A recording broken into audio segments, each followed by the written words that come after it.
welcome back to Beyond the Veil Tarot and Astrology. My name is Candice Marie. Thanks for joining me. I'll be your astrologer today.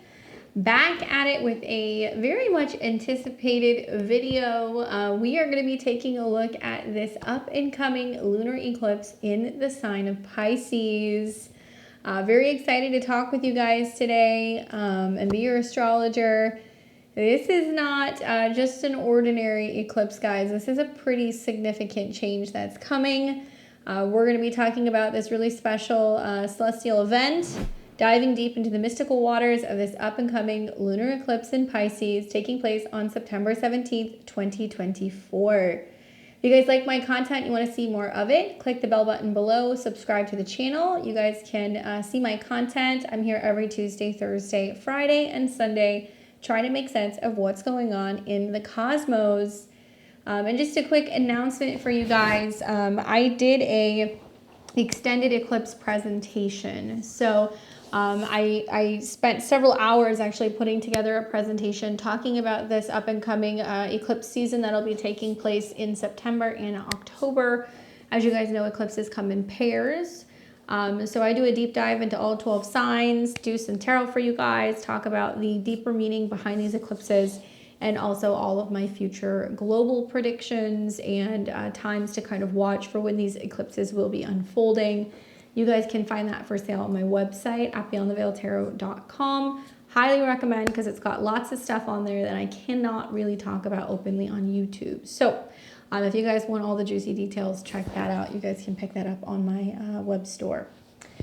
All right, so let's start off by talking a little bit about what a lunar eclipse is. All right, so you guys know that eclipse season is starting. We don't need to wait until the 17th to feel the eclipse. To be honest with you, we are in it now. We start feeling eclipses about several weeks to a month prior, and we just had that new moon in Virgo. So now we are working towards what's going to be a full moon lunar eclipse in Pisces. But a lunar eclipse, basically, you know, when we think about how the planets are kind of moving in the sky, this is when the Earth moves between the sun and the moon. So it causes a shadow on our lunar companion. So this isn't just a celestial alignment. Eclipses are powerful moments where the moon is reflecting back our deepest shadows and hidden truths. So the symbolism behind a lunar eclipse is very emotional. It is about major completions. It is about conclusions. You're going to want to go back and take a look at the new moon that we had in Pisces earlier this year, because this is now becoming a full moon lunar eclipse. Now, lunar eclipses are considered significant for a number of reasons. Probably one of the first ones is that, you know, this is like a full moon on steroids. So it is going to feel much more emotional than usual because it's an eclipse. This amplifies emotions, brings about closure, and is often a marker of some kind of ending of a cycle. So these are times where what's been hidden comes to light, and it's urging us to make some changes and release something in order to heal and transform. Now, after looking at this eclipse cycle, I can tell you it's an interesting one. This is what I'm calling a sneak peek eclipse, because as you guys know, the North Node is still in Aries, but the North Node will be shifting into Pisces in January of 2025, and the South Node will be going into Virgo. So it's not unusual to have an eclipse that is picking up the energy before the nodal change. And we will not have a single solar eclipse in Pisces throughout this transit. Every single eclipse we have in Pisces will be a lunar eclipse. So that's interesting as well. It's kind of unusual to not see a solar eclipse. Anyway, that tells me that all the lunar eclipses are doubling down on that theme, revolving around completion, healing, changing, letting go, embracing new things. Obviously, the North Node in Pisces is a very different vibe than what we've been experiencing for the last several years. That North Node in Aries has been direct, bold, active, combative, and in your face. The North Node moving into Pisces is definitely going to be a much different energy. Very kind of Jupiterian, Neptunian, emotional, sensitive, magical, mystical, and quite frankly, sometimes confusing because, well, this is kind of Neptune's realm. So there is definitely a sense of questioning, like, am I seeing this right? Am I reading this right? You know, is this like CGI? Like, is this a real video? You know, we're going to see lots of stuff revolving around things that are distorted, manipulations, things that are inverted. and all the other like fun themes that kind of come with Pisces and Neptune. Now, this is the first eclipse that we are going to be having for fall eclipse season. So it will actually be preceded by a solar eclipse in Libra 2 weeks later on October 2nd, 2024. So between now and then, right, between the lunar eclipse in Pisces on September 17th and the solar eclipse in Libra on October 2nd, the energy is ripe for change, and endings and beginnings happen during eclipse seasons. It's like eclipse windows open and really big things happen. We see major transitions of life. People are, relocating. They're making big changes in their, relationships, sometimes even their jobs. So you really want to know where Pisces is in your chart, because this is going to be where this eclipse is taking place. And we have not seen eclipses here in almost 9 years. So you can go back in time and look at those cycles, and we were having eclipses in Virgo and Pisces about 9 years ago to get an idea of what was happening. But we haven't had North Node eclipses in Pisces for almost 18 years. So it's been quite a while since we've seen those eclipses. But yeah, endings and beginnings, with eclipses, there's a lot of things going on behind the scenes. And it almost to me kind of feels like the curtains have been drawn, and now there's getting ready to be some pretty grand reveals that are going to be taking place. So let's look at the eclipse chart and see what we got going on here. Obviously, it's going to be at 25 degrees of Pisces. So if you have anything 24, 25, 26 degrees of Pisces, Sun, Moon, Rising, personal planet, a North Node.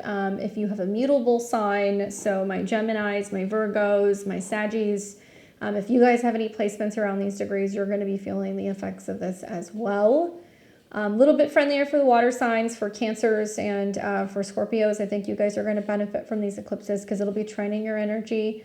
And obviously the earth signs do receive some support, especially Taurus and Capricorn with some sextiles. But yeah, North Node eclipses impact everybody. And what's really interesting about this eclipse is making aspects to quite literally all the outer planets. There is something going on with all of the outer planets. And it is in the third decan also of Pisces. And the third decan of Pisces does have kind of connections specifically to, the energy of Mars. So it can be about being a spiritual warrior. It can be about kind of feeling, on a soul level, we're all kind of waking up and we're ready to kind of put on our armor and jump into battle. And the truth is I don't think we really know what we're fighting. Religious and spiritual things is Pisces, and the late degrees of Pisces is going to talk about some real issues that we're working out on a global level, revolving around not just Piscean things, which can be prisons, hospitals, health, mental health, addictions, deception, but bigger than that. This is the collective, right? The collective is Pisces, where we're all kind of swimming in the cosmic fishbowl together. And this eclipse is going to be at a 25, so that is in an Aries degree, and it's going to be smack dab between Saturn retrograde, Lord of Karma, Neptune retrograde, Lord of Compassion or Deception, depending on who you ask. Wow. So let's talk a little bit about the Sabian symbol. And then I want to read to you guys what the Archetypal Universe has to say about this combination between Moon, Saturn, Neptune. But the Sabian symbol that I'm going to be reading is 26 degrees of Pisces, because we round up.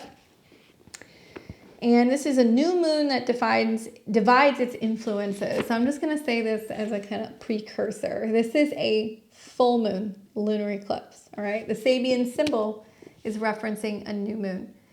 So it gets a little confusing.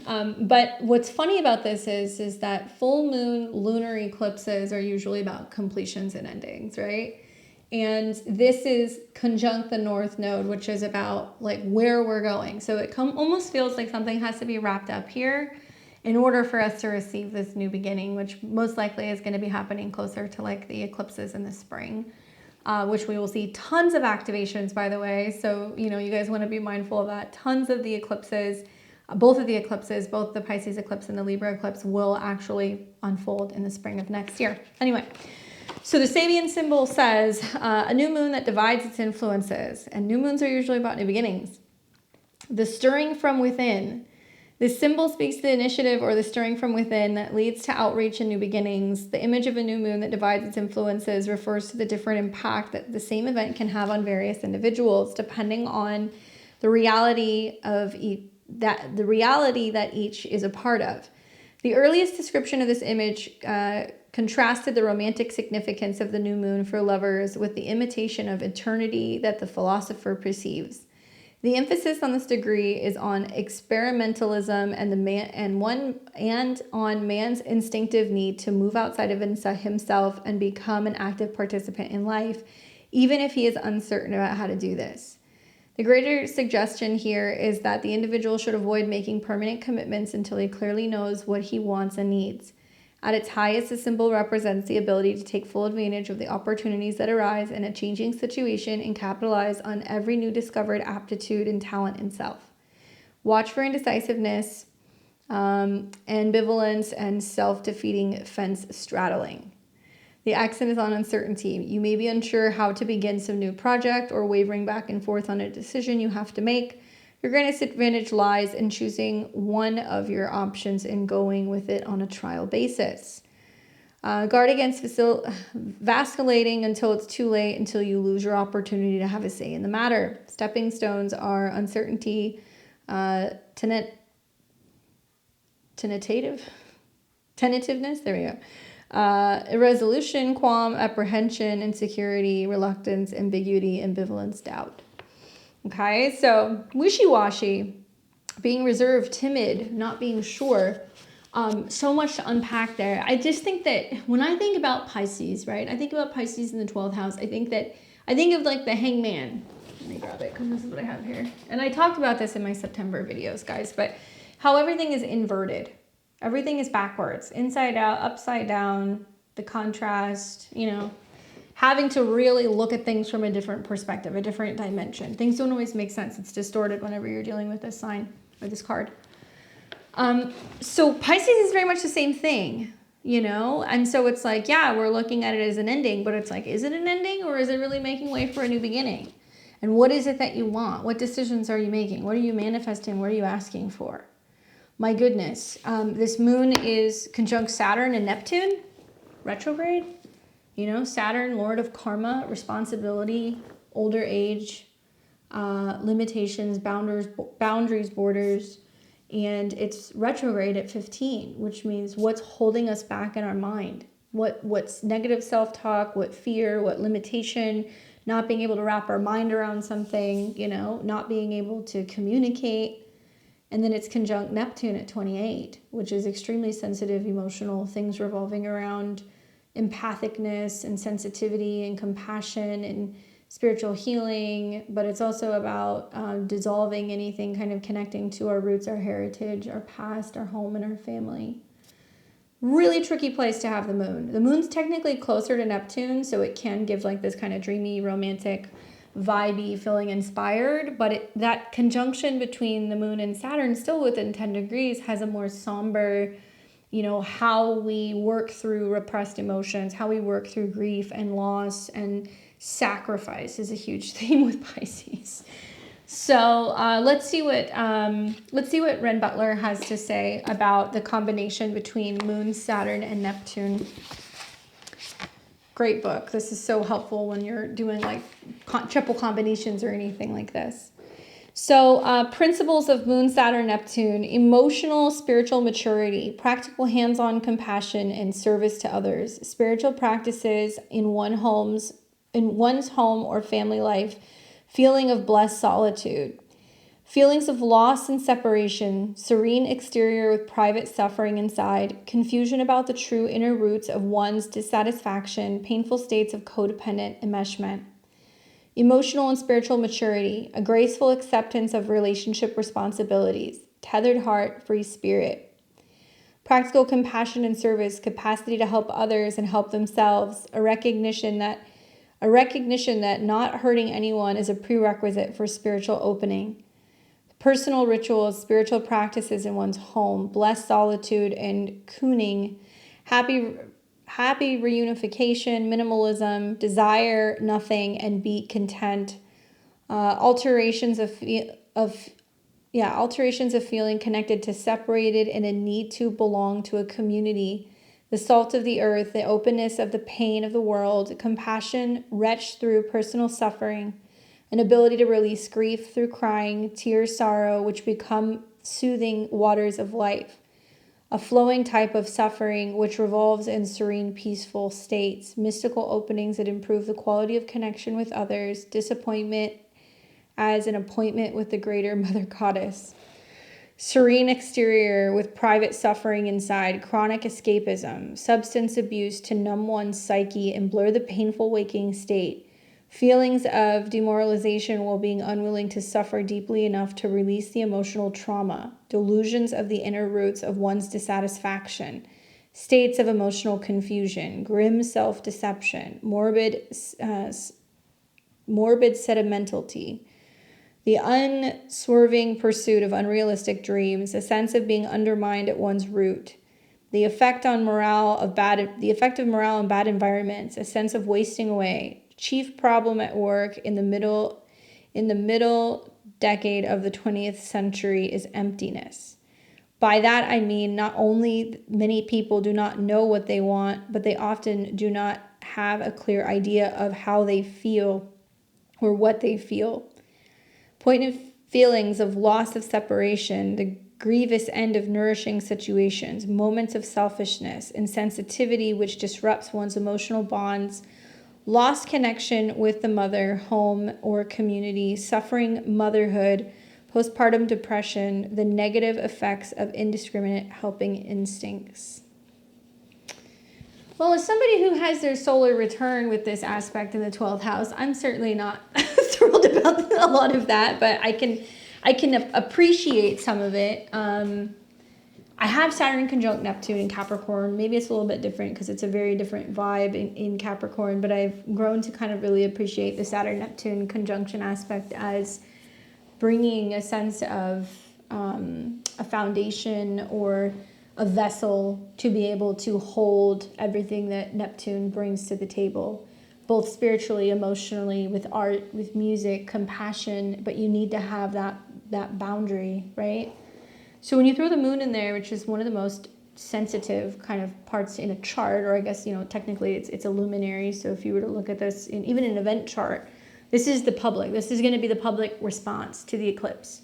On one hand, there is this wavering of, okay, we have to get more serious. We have to have better boundaries. We have to protect homes more. We have to be more mindful of our emotional boundaries. We have to protect women and children, right? That's kind of the theme.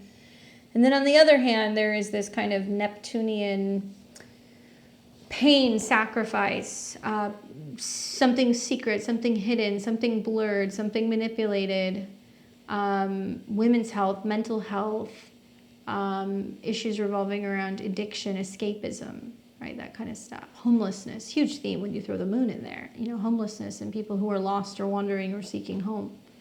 So that's going to be a theme revolving around the eclipses and how that is not just impacting those who feel lost or they're looking for safety and security, but the impact that has on the subconsciousness of everyone, right? They're the people who seem to be fine sleeping at night, knowing that, they're living in their multi-million-dollar homes and they don't have to worry about whether or not, they have a place to sleep or where their next meal is coming from. And so a lot of this is going to be like the karmic effects of when we aren't physically, mind, body, and spirit well, how that impacts all of us, and that we obviously live in a world where we see a lot of polarity, but that it does have like an emotional and a spiritual and a karmic kind of effect on the masses, right? This imbalance of things. Heavy emotions, heavy feelings. I feel like Pisces is such a difficult sign to understand. And even I find that when I'm talking about Pisces, I always want to tell my audience or my students, you can't explain it, you just have to feel it. And especially with Pisces, it's difficult because sometimes your eyes can deceive you, right? Sometimes you see something and it's like, oh, you think it's this, but it's actually that. So I think of we've all looked at some of those memes where you're like, what color is the dress or what color is the shoes or, and it's all about your perception. And some people are going to see one color and somebody's going to see another color. Or somebody, may watch, a video, or they may watch a movie, or maybe there is a commercial And their takeaway from it is that, you know, it was just so emotionally moving and so sad, or that it really kind of woke something up in them spiritually. But then there could be another person who watches it and they go, well, I don't really agree with this perspective, and I don't think this is factual, and like I don't think any of this is real, and the way that it was edited, you know, was manipulating the audience. And once again, perception.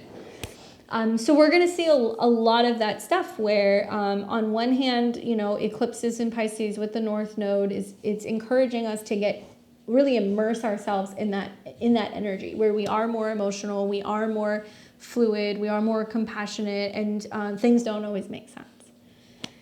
It can be hard for some people. I think that reality is going to be hard for some people. I think that mental, emotional health is going to be a really big focus. I think learning to pay attention to our emotions and our intuition is going to be so incredibly important. Over the last 10 years or so, and I've really gotten like serious about my astrological studies, I always make a point to really pay attention to where the North Node is. Just to kind of give you guys a little bit of a reminder, in recent years, you know, the last almost 2 years, we've had the North Node in Aries. There's been a lot of conflict. There's been a lot of talk of war, right? There's been a lot of people who have had to go their own way, be more independent, become stronger, focus on their bodies, focus on their own goals, their own paths moving forward. Before that, we had the North Node in Taurus, and I kind of missed that transit, you know, obviously kind of going on a little bit more than 2.5 years ago, but it was kind of like pleasure and resources and indulgence and food and art, and obviously Uranus was there, so I know it was a little unconventional, but there was definitely a lot of shakeups and changes in terms of values in the financial system. Prior to that, we saw the North Node in Gemini, so now we're kind of going on almost 6 years ago, where there was definitely changes going on in media communication. This is where we heard the term fake news, right? Changes revolving around, you know, learning, and also options and choices revolving around media. And we started to see that there were two sides of the coin, two different perspectives, two different conversations. And then we go back a little bit further and we look at what was happening in like 2020 with that North Node in Cancer. Well, we all spent a whole lot of time at home, right? So I use these as examples for you guys so you understand that it may not seem like this at first, right when we're having eclipses in these signs, or right when the North Node is entering into these signs, but we will, after 2 years, go, wow, sure got a PhD in Pisces. You know, that's what a lot of us are going to feel like. And just having the North Node there would be enough for me to be like, look, you know, we're going to definitely be needing to pay attention to when eclipses are happening in Pisces, or when planets go through Pisces, or when Jupiter is on the move. But you add the fact that Saturn is there, Neptune is still there. They are going to go in and out of this sign off and on until 2026. And we're going to have a whole bunch of retrogrades there in the spring. The universe really wants us to complete something. They really want us, I say they, because there's kind of like a team up there, I assume, at least I hope so. The planets or whatever that is kind of guiding us, I think really want us to recognize that we're all connected, and that there is some divine plan, and that we're all more interconnected, and that there is a reason for us to be here, that it is divine, and that there is some kind of evolution that is taking place right now on a soul level for everyone. And I really think that that's the case, especially with Saturn and Neptune kind of going in and out of these signs. Anyway, when we look at this chart of the eclipse, one thing that really kind of caught my eye, like I said, is that this eclipse makes aspects to every single outer planet. That's big, right? So when we look at this, not only is it conjunct Saturn, where we can fall into the camp of being like, oh my God, you know, things are tightening, the belt is tightening, you know, the walls are closing in, or, you know, this is feeling like really challenging on a soul level to kind of be here. It's conjunct Neptune, where it can be much more spiritual and kind of influencing us, especially when it comes to meditation and our intuition and our dreams. But it's also sextiling Pluto, right, which is back in Capricorn. So it's got this very kind of potent, you know, the changes and the endings and the completions, or the isolation, or the changes, or the separation is as a result of changes with power. Simultaneously, it's sextiling Uranus and Taurus.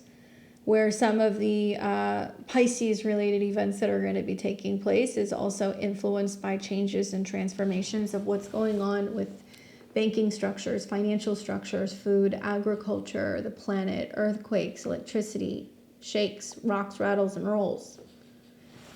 And then also this is going to be squaring Jupiter, which is the traditional ruler of Pisces.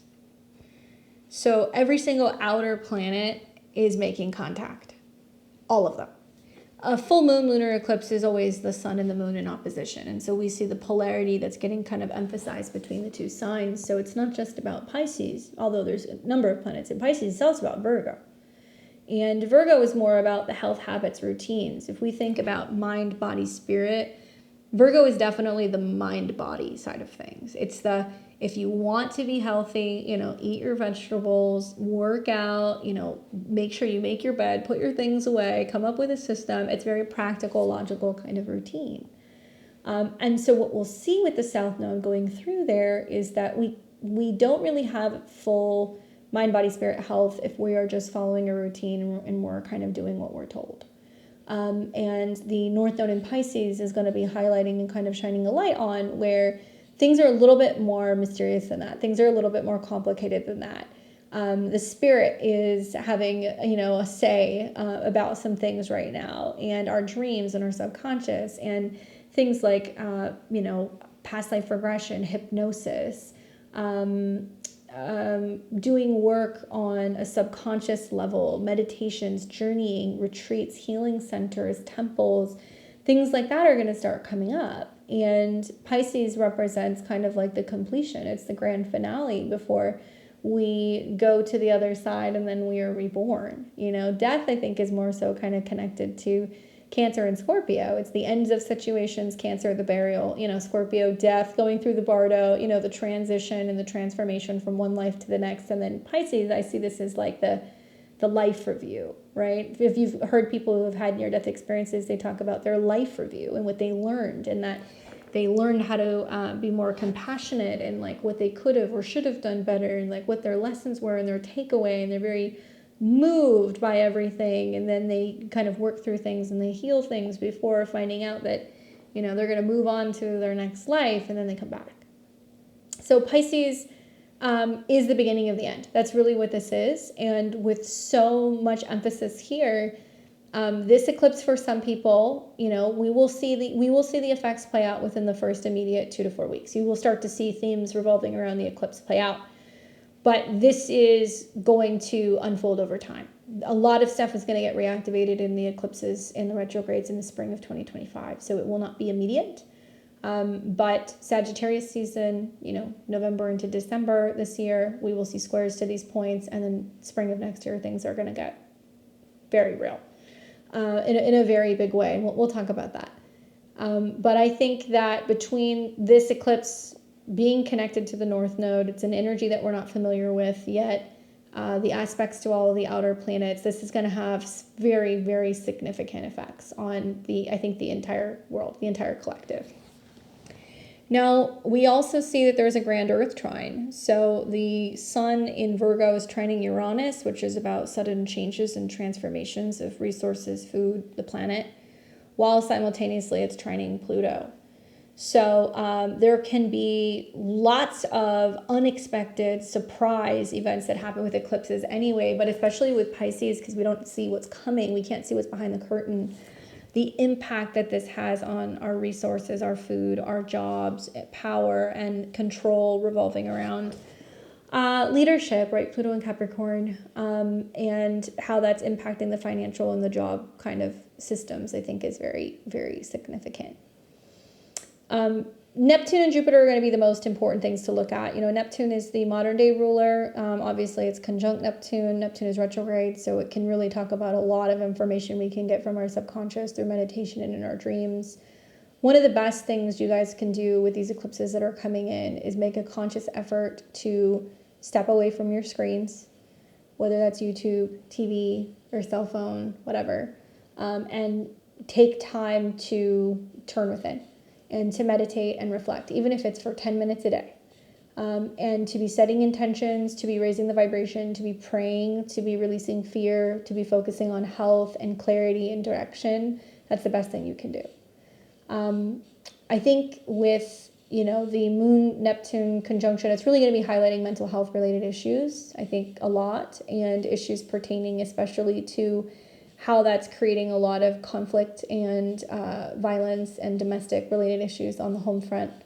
Remember, the moon is the dispositor for Mars, which is in Cancer, and this is that critical point where we get to like the 15th through the 17th of September, where the Mars square the nodes can be talking about some kind of significant change on the home front, or people getting really impatient or really aggravated, or feeling like they need to kind of protect their home space, or they're kind of fed up with what's going on the home front or within their home countries and taking matters into their own hands. Some people will move, other people will have some domestic related issues at home, and there could be some domestic violence issues, certainly with Mars and Cancer. And a lot of this stemming from stress, mental, emotional issues, psychological issues, addiction, fear, drinking, that kind of stuff, drugs, all that Pisces stuff. And that, people can freak out to the point where they're like, I can't handle this anymore. What am I going to do? So we need to stay grounded in reality. That's number one. When we look at the traditional ruler, which is Jupiter, this squares Jupiter. Right? And so I think about Saturn and Neptune kind of holding on to the moon and keeping the moon captive and not really allowing the moon to feel like it can be free. And so that in itself can be kind of indicating that there can be new unexpected things happening revolving around what we can physically watch. That can be shows, television, movies, things that are being withheld from the public about what's going on with hospitals, what's going on with immigration, things that are also going on within relationship to foreign countries. Like we might actually have more of a difficult time in relating to foreign countries and having like open lines of communication. This can also be an indication that there's going to be a real highlight on issues pertaining to the medical industry, specifically like hospitals, jails, prisons. And we do see that the opposition to Mercury, between Mercury and Saturn, is communication issues. Okay, so this could be, I think, especially like cables connected to the ocean. How we have connections, through the internet, how we have cell phone connections, where major issues pertaining to water or storm events can impact our ability to stay connected and communicate and also be able to travel. And Jupiter, the traditional ruler, is at 20, which is a Scorpio degree, and it's squaring the eclipse. So we know that Jupiter makes everything bigger. So when you look at this from the perspective of Jupiter, Jupiter is the focal point of this particular square. Now, in recent weeks, the Jupiter-Saturn square has resulted in a whole string of issues revolving around censorship around the world. It's been very obvious, it's been very blatant that there is an attack on free speech. And this has been impacting communication apps. So we've seen it with Twitter, we've seen it with Telegram, we've seen it with Rumble. And this is part of that eclipse of the issues revolving around censorship and the ability to communicate and connect with people internationally, because Jupiter is a global planet. Global conversations is very Jupiter and Gemini. While they're not still in a square, they will square again in December. And, the eclipse does square Jupiter. So it's going to be highlighting where people are responding to what has been withheld, what has been hidden, what has not been released. And Mars is the dispositor. So it's going to be about, I think, people becoming very angry and very upset about the fact that there's information pertaining to health and health problems, and also immigration that is starting to kind of unravel. And people are probably going to be upset about some of this news. Obviously, Mars square the nodes does talk about some kind of point where people are taking matters into their own hands and they're not waiting until they get clarity. Throughout the last couple of cycles where we've seen the moon with Saturn and Neptune, I've just observed that there is a complete lack of leadership or lack of transparency or vulnerability, or it's been like an emperor has no clothes situation, or we recognize that actually something is not secure, right? Especially with Saturn retrograde, it's not stable. When Saturn goes retrograde, systems break down, right? Structures break down. Bosses aren't necessarily able to kind of lead effectively. So with Neptune there, we see people become evasive, and they will just kind of check out. And like, you know, you go to your boss in their office and they're not there, you know, or they're taking a nap, or you're expecting that something is going to kind of like support you, or someone is going to support you in the Pisces area of your chart, and you're like, there's nobody home, you know? So what this eclipse is doing is it's prompting that conversation with the square to Jupiter and being like, okay, we need to make this a bigger problem. If something's an issue, let's make it bigger. So that way we can kind of start to kind of gain clarity and recognize and realize that something needs to be kind of worked on or fixed in this area. I do think that we're pretty well prepared for this eclipse. You know, Saturn's been in Pisces for like the last year and a half. And we are going to see Saturn come into conjunction with this degree at a later date. So this is definitely going to be something that's going to unfold. But the squares to Jupiter makes the conversation louder. It's like we're going to be talking about it more. There's going to be lots of breaking news and information. And if you look at Mercury is the dispositor of Jupiter. And even the Saturn opposition is at a Mercury degree. So it's going to be about data, information, analysts, people who have factual data about jobs, health, and also services, or like numbers, or like economics. That is going to challenge the narrative of what's being put out there by like the establishment, right? So like by like governments, leaders, like countries, if they're like, oh no, like inflation's down and like jobs are up and all this stuff, you're gonna have people that are gonna be like, no, it's not. And they're gonna come out with like their charts and their graphs, because that's very, Mercury kind of specialist in Virgo. So the opposition means they're challenging that. And to be honest with you, like all this energy in Pisces, the eclipse in Pisces, Saturn in Pisces, Moon, Neptune in Pisces, the retrogrades, it's like clown world. Like there's like a lot of things here where, you know, like when we talk about propaganda and, you know, people being in a situation where they really are like convinced of things being a reality, that reminds me of this conjunction in Pisces. I think about like drug-induced psychosis, right? Where somebody has, you know, had psychological issues that have been left undealt with for so long, or maybe trauma or pain. And then you add that into, you know, drug or alcohol dependency. And then they eventually get to this point where like they can't tell fact from fiction. Like they can't tell what is real, what isn't real. And then you see people just completely like have a breakdown. That's how this eclipse looks to me, as much as I hate to say that. And so even people who are the most grounded, sober-minded, realistic, matter-of-fact, like even-keeled people are going to be like, what the heck is going on? Like, this is crazy. And yeah, there's been a lot of people talking about it and trying to kind of make sense of like what is happening. So this eclipse, I think, you know, gets even more interesting because both this eclipse and the Libra eclipse, which will be in October, they feature quincunxes from Venus. So if you look at Venus, which is about love and relationships and money, she's sitting in Libra, which is good placement, but she quincunxes this moon. So it talks about, like, because of the conjunction with the South Node that happened, you know, earlier in September, the fact that we've been feeling like disjointed, out of place in relationships, not getting what we need, we're trying to like release something and let something go. And then you've got Venus that first will quincunx this eclipse, and then the next eclipse, it's actually going to make aspects between the solar eclipse and Saturn. There's so much karmic clearing out going on. Like there are certain relationships that are being shaken up or broken up for like good reason, because people are going to be like starting new and being on their own path, or people are meant to meet other people, or people are meant to kind of shake up their relationships right now because it's on to like the next like level.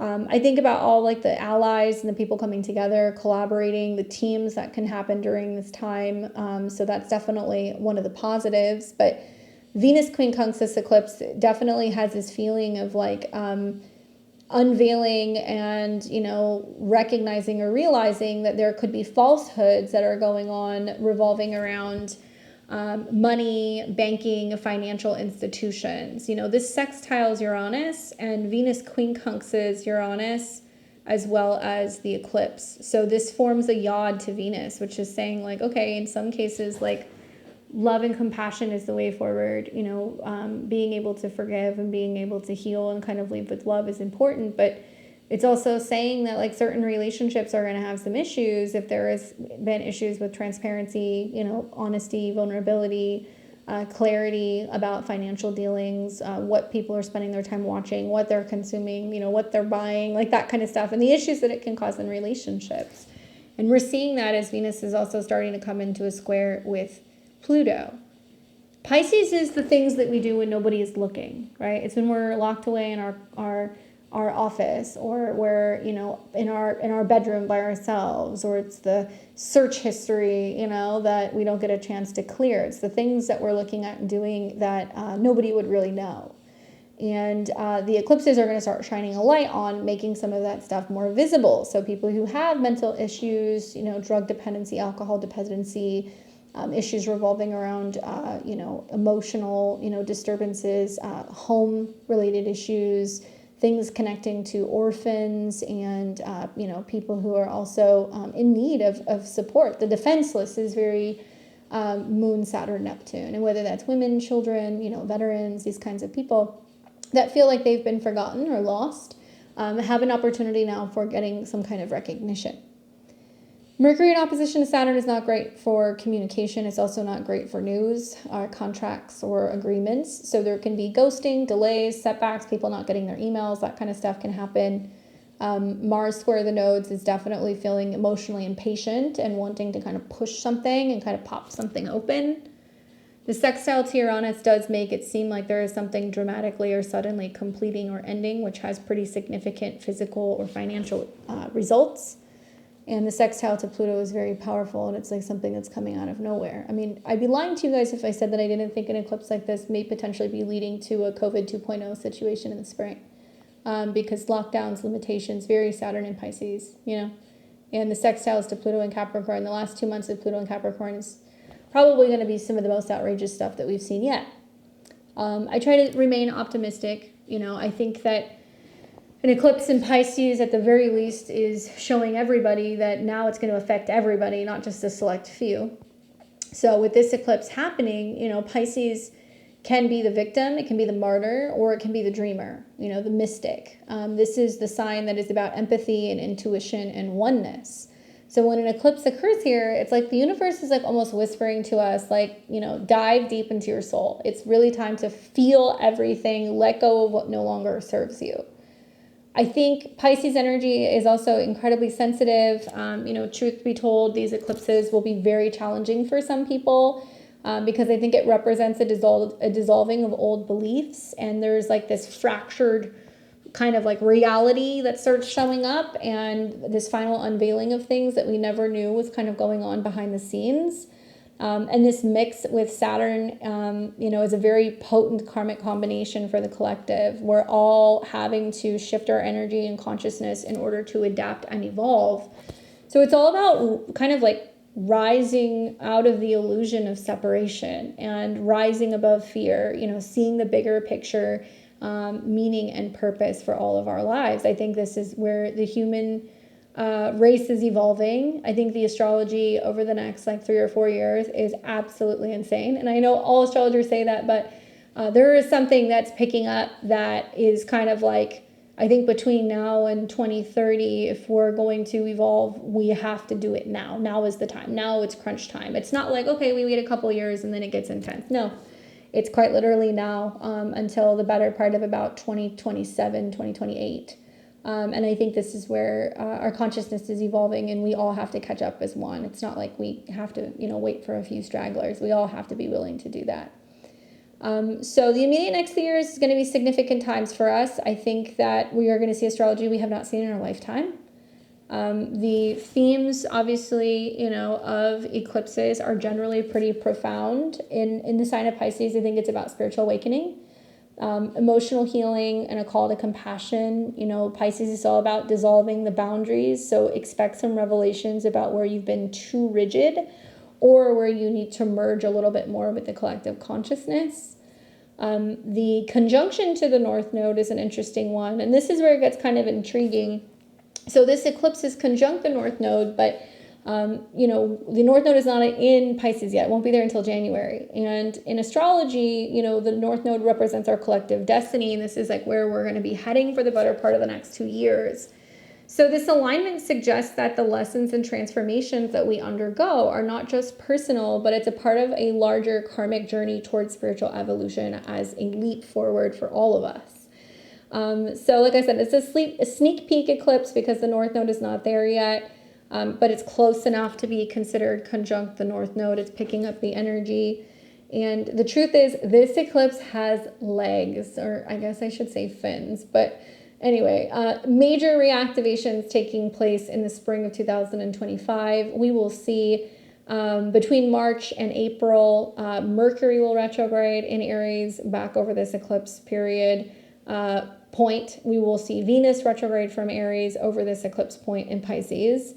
And meanwhile, the North Node will be coming into conjunction with this degree in Pisces, and then Saturn will be there. So it's like, oh my God, how many more like signs do we need from the universe? Do I think a mass majority of the things that are meant to happen will happen closer to that time period? Yes, I do.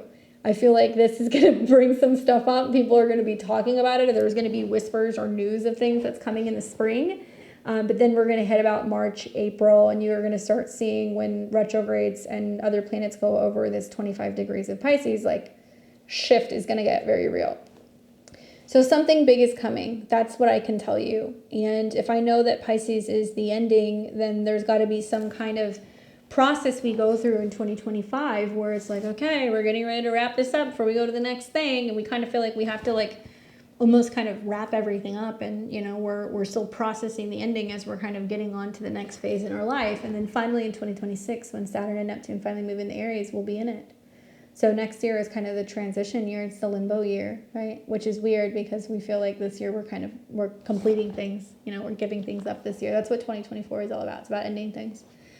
The North Node also is about like an evolutionary path. Right. So I think about it emphasizing like in Pisces, unity, compassion, spirituality, you know, transcending the ego. And like I said, collective destiny. So everybody's involved now. It's not just like, oh, we're going to get whatever we personally feel like we have invested or what we feel owed. No. The North Node is about where we're all kind of heading for the next 2 years. And in Pisces, it suggests this is about unity consciousness where the boundaries between self and others dissolve.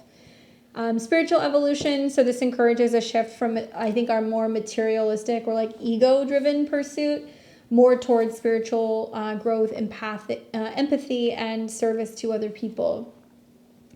What I am looking forward to is, I think, embracing, you know, letting go of control, right? Pisces is all about surrendering to the flow of life, going with the flow. That means letting go of any potential outcome. So this can be very challenging for those of you guys who use it, you know, for planning every detail. If you like to plan with astrology or just in life in general. But this is about detaching from any particular outcome. And I think that that's something that I would meditate on and reflect on. Just knowing that you're going in the direction you're supposed to be going on or in, and that whatever is meant to happen is going to happen and everything is working out for you, you know? And it sounds like really kind of like hippy dippy, but like that's really what I think the North Node of Pisces is about. And also understanding oneness, that we're all interconnected, and it can lead to a much more inclusive worldview and help other people, you know, and helping others is seen as helping ourselves, and wanting to do right by other people, I think is going to be a nice change. Faith over fear, that has been something that's been my kind of like go-to kind of mantra for a very long time. You can't have both. Everything is going to be derivative from either love or fear. And I think that love and faith are very much intertwined. They kind of have a very intrinsic relationship with each other. And this is about trusting the universe's plan rather than relying solely on logic or tangible evidence. With that South Node in Virgo, we're not going to be able to rely on that stuff anymore. So it may involve developing faith, intuition, a connection to the divine. This will inspire all of us creatively as well as our imagination, because Pisces does rule the realm of imagination and dreams. So there's encouragement here to explore creative outlets and a path to spiritual fulfillment. But it will materialize as artistic movements, a total renaissance with art, significant art movements, music, albums, movies, photography. We are going to see some really beautiful stuff that's going to be made from this particular period. And it reminds me of like the Renaissance period, you know, after kind of coming out of like the Dark Ages and all of that suppression and that time and the illness and everything that was going on, and then this like creative kind of like renaissance of all of this beautiful music and art and everything. I think we're going to see something very, very similar to some of that stuff, and things that are also going to be about really, paying tribute to nature and the oceans and beauty and mysticism and magic and like the gods. There is like that kind of connection with Pisces. Now, the challenges that we are going to be having to face is definitely going to be about losing ourselves in others.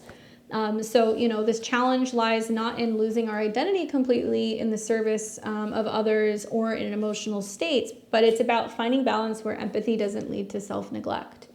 We're learning to fill our own cup as well, not just constantly giving to other people. Yes, we're going to have issues with illusion versus reality. I think that's going to be probably one of the top 3 things that we're going to deal with, because Pisces can blur the lines between reality and fantasy. So, there is a lesson here about discerning between what's real, what's an illusion, and learning how to navigate the world with eyes wide open to both beauty and deception, and recognizing that they are both out there. And being extremely mindful of escapism tendencies. There is so much more of a tendency with Saturn and Neptune at the late degrees of Pisces to see this. But I think the risk of escaping into substances, fantasies, or spiritual pursuits to avoid facing reality. Guys, Saturn, Neptune, and Pisces, crazy cults. Cults galore. We're going to see some cult leaders. We're going to see some really crazy things start kind of coming up also about organized religion, and where certain organized religions are going to be merging, and then other ones are going to have scandals. We're also going to recognize and realize where there is a tendency to want to escape from the world and indulge in things and kind of like blur our senses a little bit, because we can be feeling like we're too overwhelmed and it's too difficult for us to be able to face reality. So the North Node here is calling for us to engage with life's challenges and not to avoid them, to get out of bed, to face the day, to kind of deal with what we need to deal with, and not try to escape reality. I think the opportunities here is that, there will be lots of opportunities for health and healing. And that's something I'm very passionate about. Somebody who's spent the better part of the last 5 years, really doing a lot of deep dives on a lot of that stuff and a lot of research. Personally, it's one of my, most important topics, at least in my life. But I think this placement offers opportunities for healing work, and it could be, physical healing. It could be working with new doctors or practitioners. It could be therapy, and working in fields like medicine, psychology, spiritual guidance. This is all going to be a theme when we're looking at the axis of Virgo and Pisces. Health will be so incredibly important. And I think, Pisces talks about adequate sleep and rest and the state of our bedroom and, our emotions and what our dreams are telling us, and also our immune systems. So we want to be more mindful of this stuff. We want to be boosting our immune system. We want to be maybe considering seeing foot reflexologists. We want to be maybe curbing the drinking and the drugging, maybe looking for natural remedies and kind of holistic remedies or naturopath doctors. So we're becoming less mentally or physically kind of reliant on certain substances and medications, and not asking questions about the impact that can be having on our mental health or on our spirit. This is also about being more mindful of our mental health and dealing with any underlying psychological issues, especially that lead to self-undoing tendencies like drinking dependency, depression, or isolation.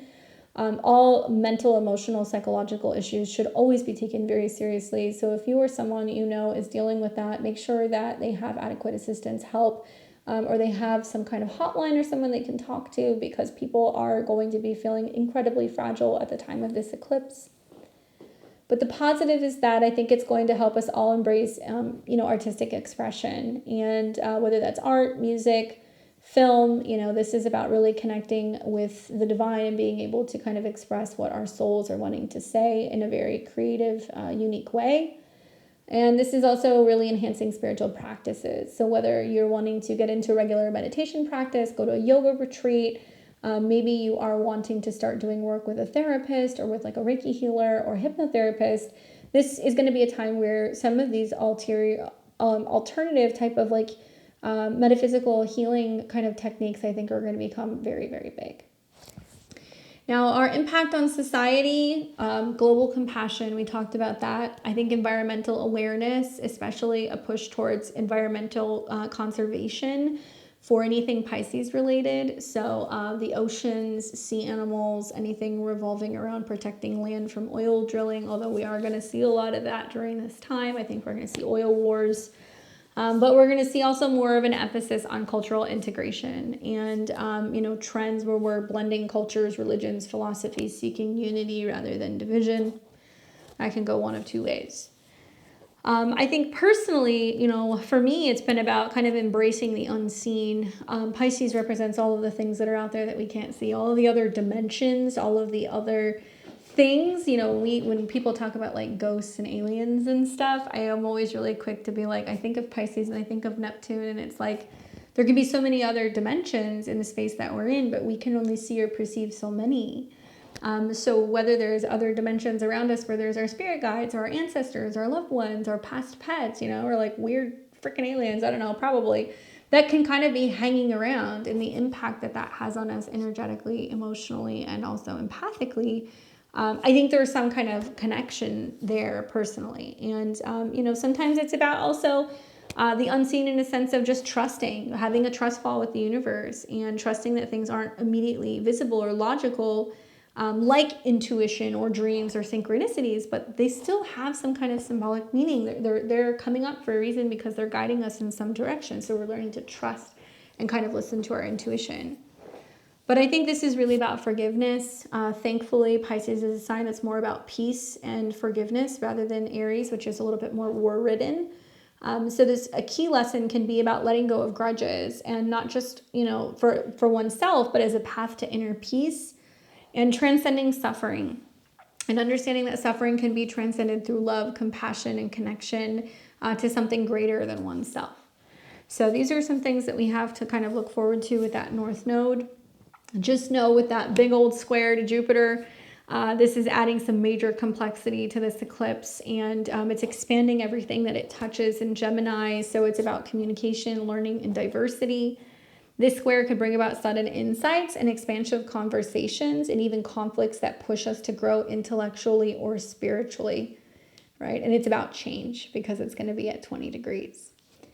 What I'm expecting is heightened intuition, dreams, and messages that are coming through. So, the Jupiter square can represent listening to podcasts that's about developing your inner intuition, maybe pulling some tarot cards to kind of guide the messages that are coming in. Maybe you decide that you want to keep a dream journal, or you want to get like a dream dictionary book that you can reference to better kind of understand and kind of comprehend what's coming through. I think that relationships are going to be tested, especially where there's lack of boundaries. And there may also be a major surge in creative artistic expression as well. So some of us may feel influenced to sit down, write, to be able to tell a story, to put something together. This is about being able to express what the soul is saying, right? And Gemini is all about the words, and, Jupiter is all about the purpose. It's about the divine. It's about the philosophy. And so I feel like we can be feeling a lot of things and struggling and trying to find the words, trying to find the words. For some of us, it might be like, well, I can play the music, but I can't create the lyrics, So trying to kind of work through some of the emotions that kind of come up. And if we don't know how to do that, then we're learning new techniques and new ways to be able to better express ourselves. How to prepare for an eclipse like this. Part of me feels inclined to tell you, we never know what's going to happen with eclipses. We can kind of guesstimate, looking at a chart or looking at some of the aspects, but there's no guarantee. These are some of the more difficult things to kind of predict. Really, this is going to be about introspection. So meditating, journaling, engaging in these practices where you're connecting with your inner self is the best way to navigate this. Releasing old patterns, anything that is about forgiving or embracing the unknown. Good time for baths, detoxes, fasting, retreats, taking some silent time to kind of be on your own. Pisces is a water sign, so I especially like lunar eclipses for like blending oils, detox baths, soaking, cleansing rituals, baptisms, floor washing, working with water. You will be surprised how far you'll go with a hot bathtub and a cup full of sea salt, or Epsom salt and a couple shakes of essential oil. That's really all you need. But I think that this is definitely something that, like I said, it's gonna really expand over time. So it's not just, okay, the day's revolving around the eclipse, which I would say we tend to try to not schedule anything major, like life-changing, you know, on an eclipse. Flying across the world, getting married, surgical procedures, you know, obviously sometimes the eclipse happens and things come up and we have changes to plans, but because there is something that's being eclipsed, we don't see everything. I don't really recommend doing any of these like major life things at the time of the eclipse, especially for me. I'm like, I would not want to be on an airplane with these eclipses because of the squares to Jupiter can indicate weather-related issues that's going to impact travel. Especially if you're traveling over water, we were probably going to see a lot of storms happening within a few weeks of this eclipse. We're going to see maybe some storms that are going to impact boats or traveling or airplanes. Pisces can be about illness or sickness or hospitals. I don't want to harbor too much on that because I feel like both of the eclipses do seem to kind of indicate some of that stuff is coming. But that can be happening here as well. So traveling and kind of exchange of germs and all the things that we touch and everything, you know, we might see that there is some kind of spread that's happening because of travel or international travel. Some people would say like an eclipse in Pisces conjunct Saturn is that we may see some borders that are shut down or limited, or where you can, you know, or cannot travel to or from, which we're already kind of seeing that in some places actually. What else? Major storms, flooding, water, you know, that kind of stuff is what we're going to basically be seeing. And like I said, in my webinar, I go really kind of deep into all that stuff and I explain to you guys a lot of what's kind of coming. So I'll leave it at that. This is going to be obviously just for the lunar eclipse in Pisces. As we get closer to mid-September, I'll be talking to you guys about the solar eclipse in Libra. But if you guys want to see both of those early in advance, you can catch both of that in my webinar on my website. I did talk about the eclipses in my horoscopes, but I just want to give you guys a reminder and take you guys through where we're going to be seeing this lunar eclipse in Pisces for the 12 rising signs. As a reminder, I'm a Western astrologer, so that's the kind of astrology that I like to practice. I am going to be using the whole rising sign charts. Guys, this is a lunar eclipse. So I always tell you, listen to your rising sign because it's going to be the most accurate for you. But I would listen to your rising sign, your sun sign, and your moon sign. Lunar eclipses have a pretty significant impact on your moon sign. So you want to be listening to that as well to get some insight as to what's happening for you because of this eclipse. Like I said, I'm probably going to talk about it in the next video a little bit more, but we will see lots of stuff unfolding. So if we have this eclipse and you guys are like, actually nothing really happened, you know, the eclipse is going to be like, hold my beer in the spring. So you really just want to be mindful that there's going to be a lot of stuff kind of happening then if you don't see anything right away. All right.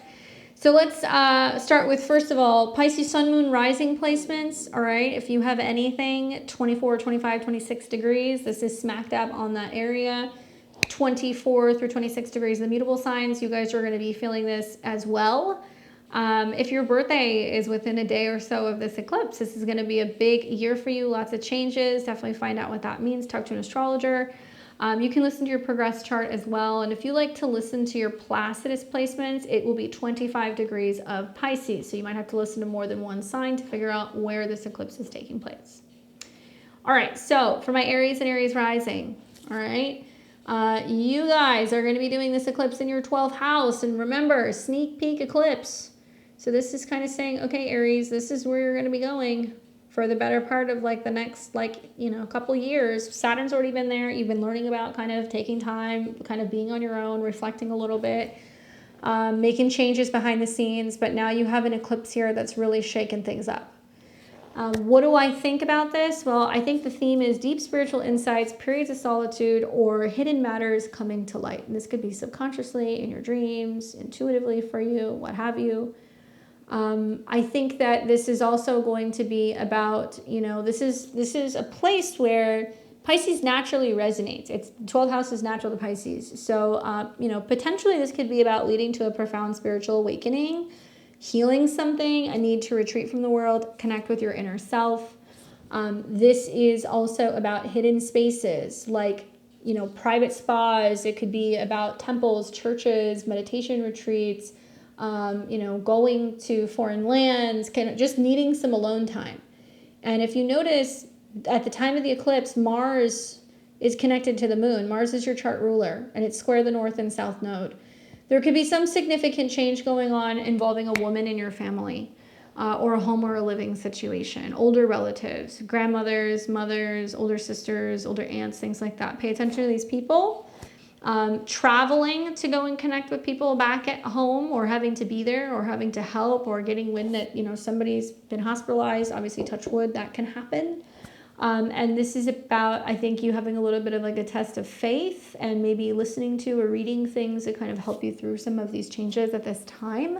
Obviously, a lot of it depends on your own personal astrology, so it's not going to manifest the same for everybody, but just know that it's not unusual to see eclipses in the 12th house and you're like, oh, I want to go back to church, or, you know, I have to go and visit a relative in the hospital, or, you know, it's time for me to go on a retreat and I'm going away for like a week or so to a foreign place. And you'll be drawn to places where there's lots of water, right? Lots of water, spirituality, meditation. There's going to be some kind of, you know, private spiritual practices that can kind of come up here. All right. Good luck, Aries and Aries rising. We've got Taurus and Taurus rising. You guys are going to be experiencing your eclipse in Pisces in your natal 11th house. This is the house of friendships, groups, and hopes and dreams, parties, socializing, collaborations.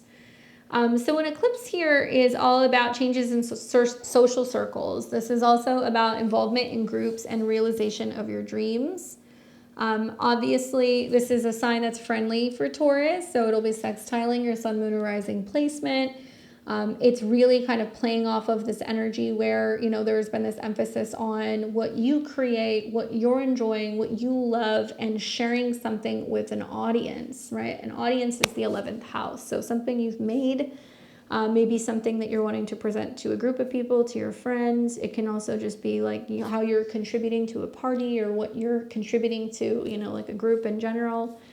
And it's squaring Jupiter. So that can mean that there is like, you're spending money to be a part of a group or join a subscription service, or maybe, you know, you're making money, you know, through some kind of group collaboration, or collaboration with another business. And a lot of this, I think, is going to be about shifting the way that you look at your values and like what you bring to the table, and like people being able to appreciate you for what you're showing them. And it can also have like a pretty significant impact on your finances through collaborating or working with a group of people. Let's see, what else do I have for you, Taurus? So friendships might deepen or shift. That is possible. And you can become more involved in humanitarian causes or groups that align with your spiritual beliefs. Now, yeah, that's pretty much it. Like nothing else really kind of sticks out. I mean, it's sextiling Uranus in your first house. So it's kind of like finding your tribe, collaborating like with your people, and like feeling like the right group is kind of coming together in like a natural way. And obviously lots of trines happening between what you create, where you're traveling, what you're teaching, what you believe in, and like you changing. So you've got a really nice earth trine happening in the midst of this transit. Okay. Good luck, Taurus. We've got Gemini and Gemini rising.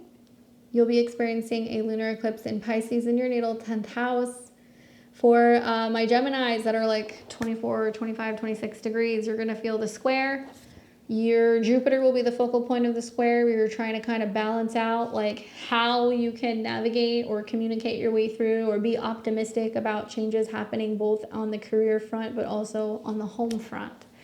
You'll feel a little stretched between both for sure, but a little bit of like humor and optimism can get you a long way. You know, for you guys, sneak peek eclipse into what's going to be the next 2 years of eclipses in your 10th house of career and public image and achievement.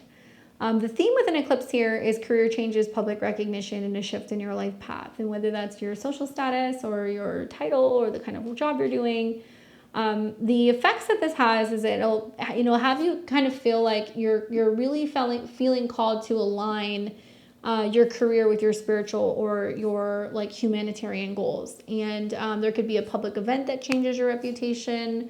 There could be an opportunity to find your dream job. It may mean that you're dissolving one thing to kind of embrace something else.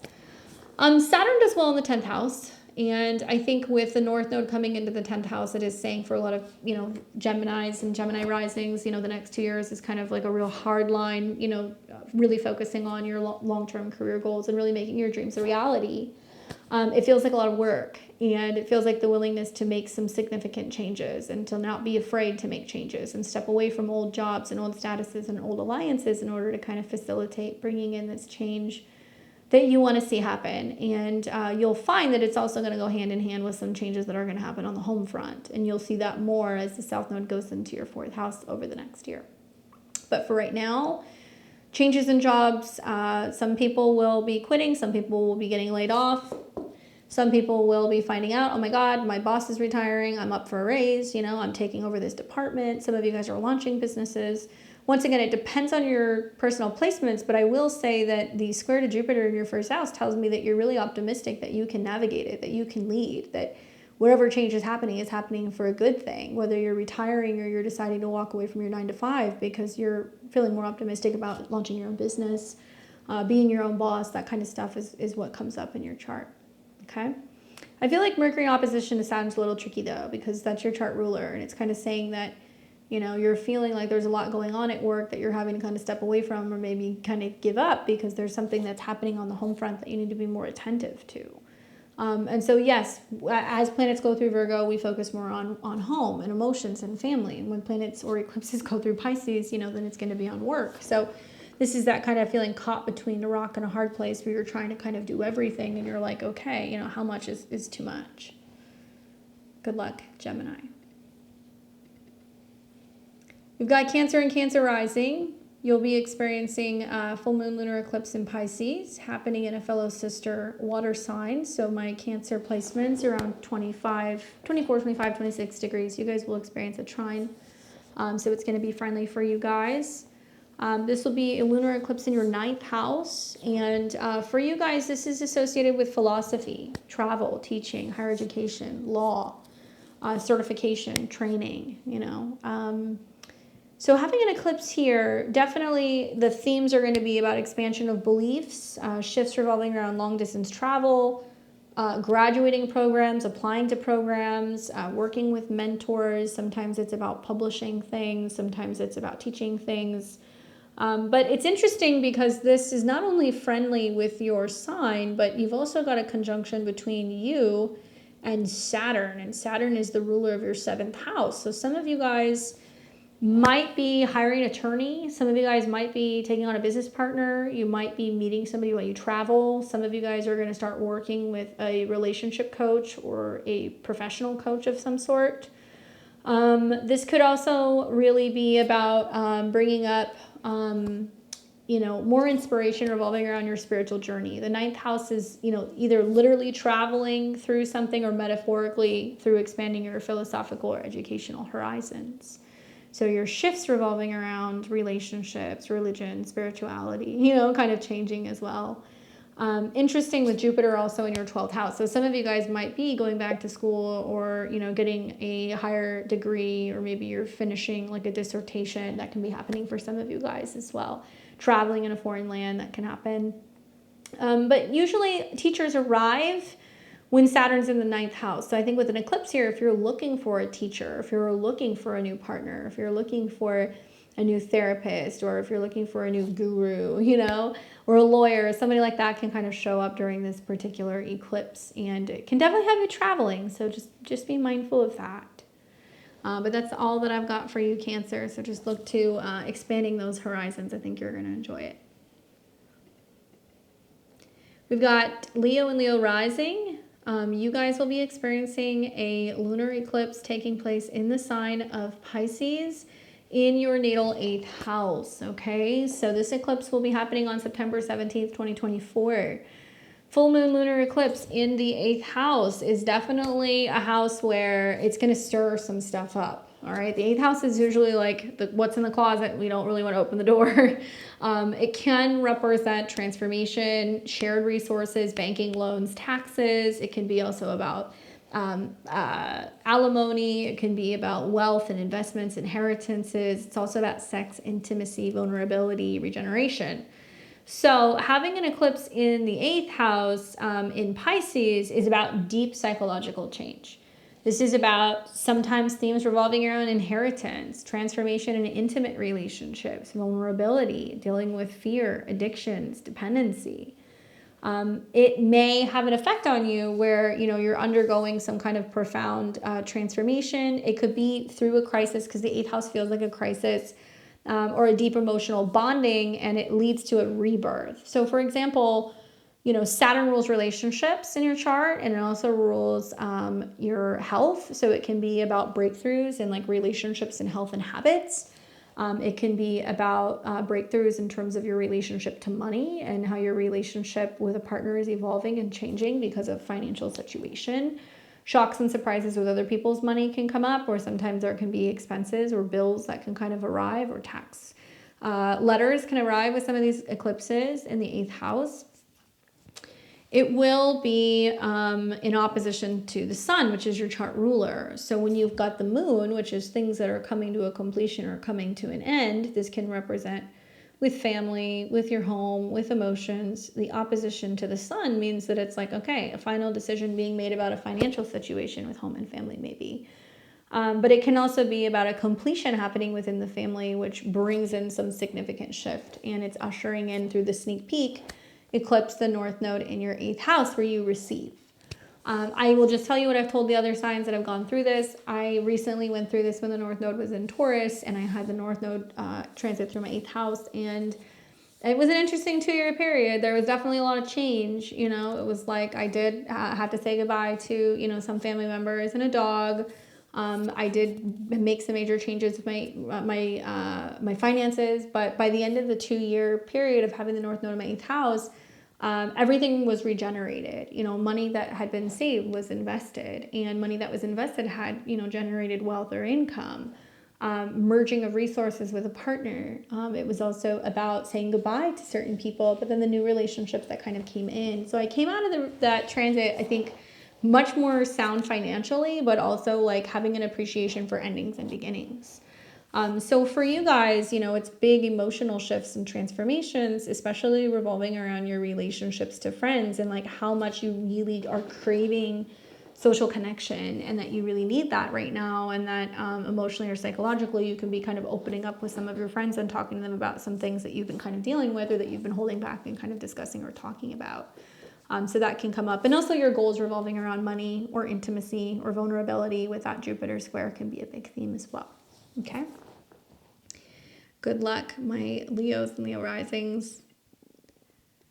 All right, we've got Virgo and Virgo rising, and I'm actually going to go back a little bit here, Virgo. So we can, there we go. So Virgos and Virgo rising.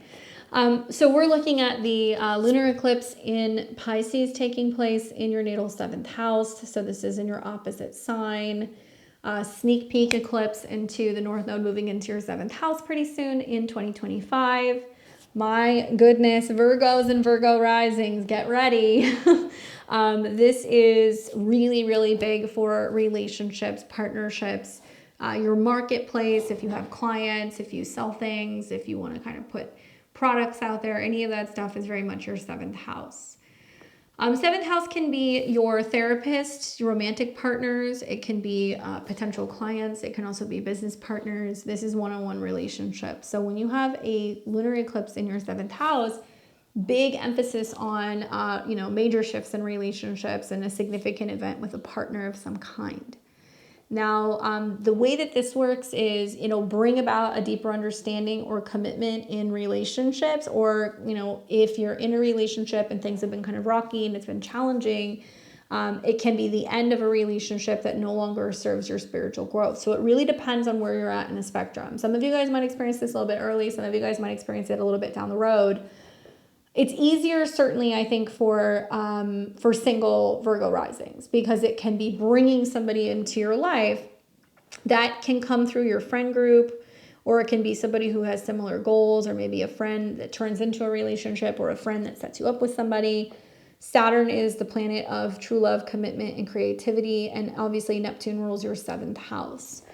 I can only tell you guys that fated people are coming into your life that you're supposed to meet. And on one hand, they could be Pisces, where they're mystical, magical, really sensitive into, you know, spirituality and mysticism, and maybe art and photography, or they like boating, or they like being by water. But the other side of Pisces is like they can be kind of Looney Tunes, you know, they can have some addiction issues, some mental emotional issues. There can be some issues with clarity, and there can also be, yeah, just like a sense of like bringing somebody in who can be very heavily emotional and very sensitive, and it can be very overwhelming with the eclipses that are kind of coming up here with other people.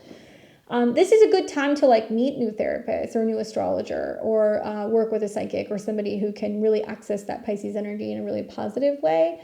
But if you're also looking to like hire somebody who's going to do some art or photography for you, you know, something like that can be well as well. This will square Jupiter, which rules your seventh house of relationships. So it can mean that there's new business partnerships coming in. There's a new status coming in. You go from being single to being engaged or married. You go from being married to being single. You go from being, you know, an employee to a CEO. Some of you guys might start businesses with partners, or you might meet relationships through changes at work. That can happen. Jupiter rules your fourth house, so something about your private life becomes kind of public.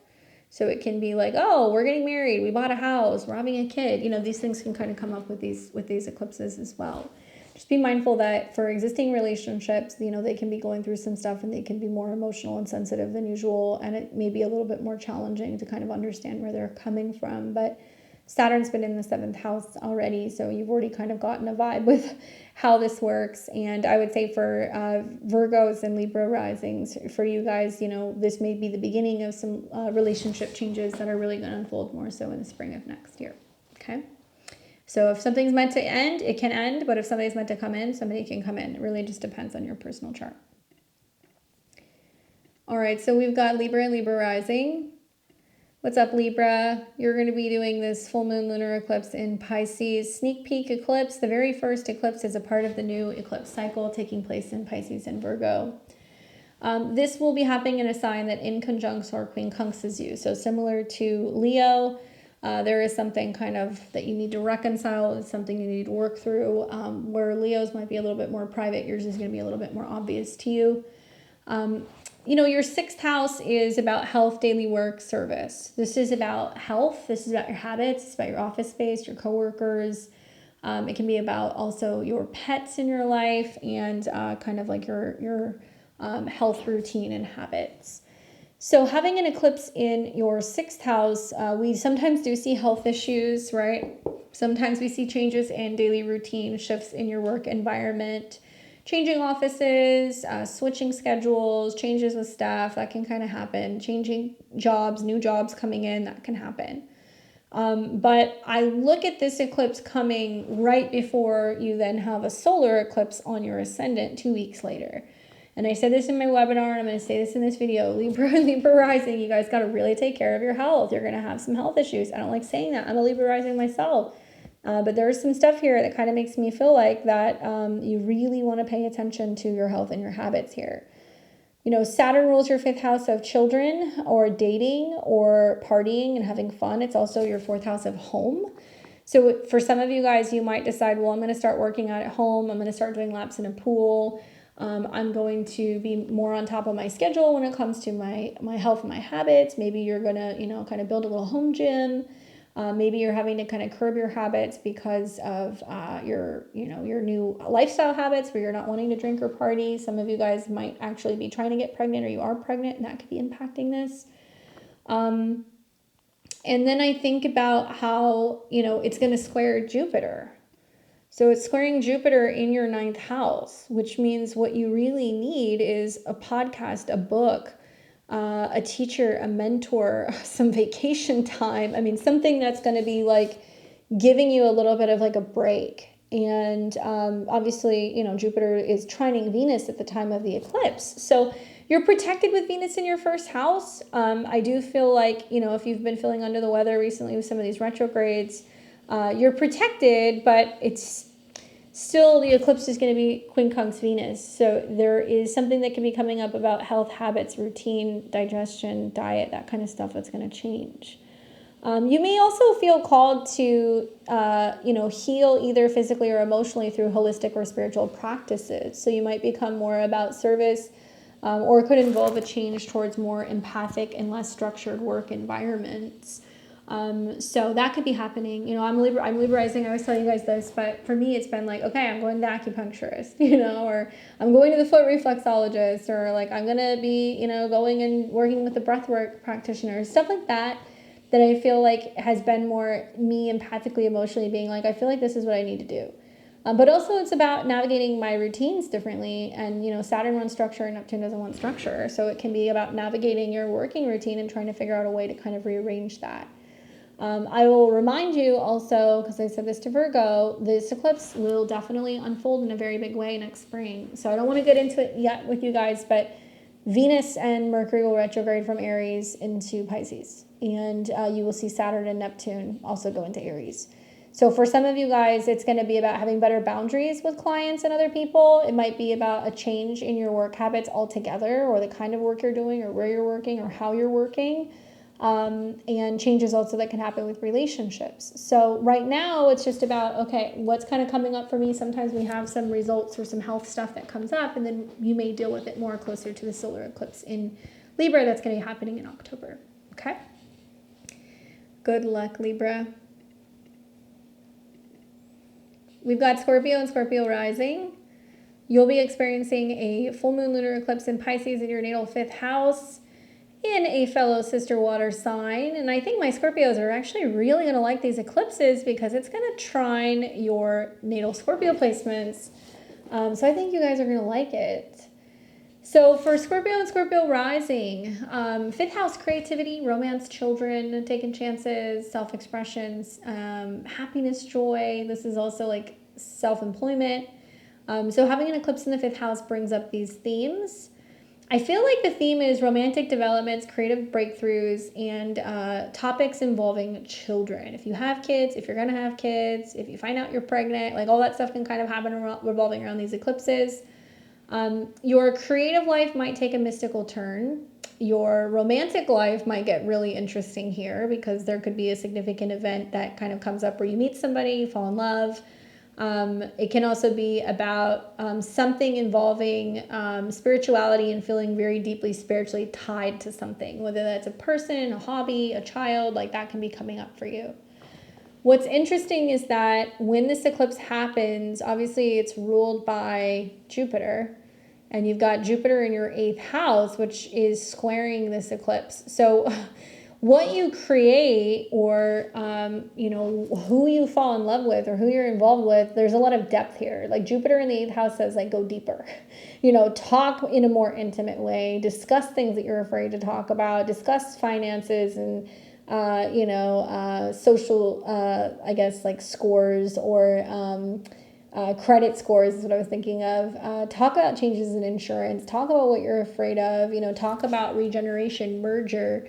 You're going to feel like taking chances with this eclipse, and it might be about investing money, but it might be about taking chances in matters of the heart. And it might be like, okay, I'm going to jump into this relationship with this person, you know, or I'm going to like have a kid with this person. Like that stuff could happen. I think that for the most part, you know, Jupiter being in your 8th house is also saying that there could be increased expenses. There could be increased joint expenses or spending of your partner. That's going to be happening this year, and it could be on children. So it's like, you know, some of you guys might have to merge your finances with another person when you have a kid, or you have to get health insurance. Like that can come up too. But I think it's about really just being all in, whether it's romance, creativity, or kids, and recognizing like, okay, this is something that, you know, I have to kind of go all the way. At the time of the eclipse, Mars is your co-ruler, and it's squaring the north and south node. So this might mean that it's prompting you to be like, okay, I'm going to, you know, suddenly be going on some road trips. I'm going to be traveling a little bit, or I'm going to be taking a course, or I'm going to be learning something new. And it's kind of pushing you out of your comfort zone. And then when we look at Pluto, you know, this eclipse is also simultaneously sextiling Pluto. So it looks like some of the events from the eclipse in the 5th house are directly tied to, well, what you're learning, what you're writing. So if you have a website, social media, if you have podcasts, anything like that, like what you're creating, putting out there is also kind of gaining some kind of traction as well. So definitely a really lovely eclipse. Certainly those of you guys who are partnered, it can be some realizations about a relationship you're in, and Scorpio and Scorpio rising, I'm going to tell all of you guys, be careful. You've been warned. I've been saying this to Sagittarius and Sagittarius rising for the last 2 years about pregnancy, and a lot of them got pregnant. So Scorpio, you are now on the hot seat. So be mindful of those eclipses. Good luck. We've got Sag and Sag rising. What's up, Sag? You're going to be experiencing a lunar eclipse in Pisces in your natal 4th house. This is a sneak peek eclipse. And hold on to your shorts because, well, we have got one big mutable cross here. So some kind of event involving a home, family, living situation is definitely going to be shaking things up in regards to your relationships, your career, and you. If you have any placements, 24, 25, 26 degrees of Sagittarius, be mindful that you are going to be really feeling this eclipse.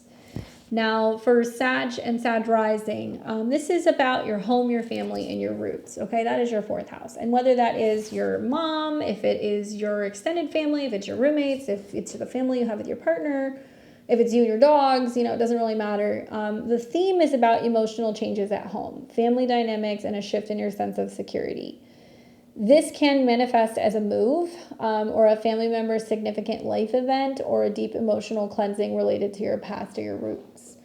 Now, 4th house is ends of situations, okay? So it can be like you're moving from your hometown to a new place. It could mean that you're finally signing the lease on an apartment, or you get your keys, to a new space. Maybe you're moving back home. Maybe you're helping a relative move back home. Something like that can be happening here. And with the moon being involved, it is promising change.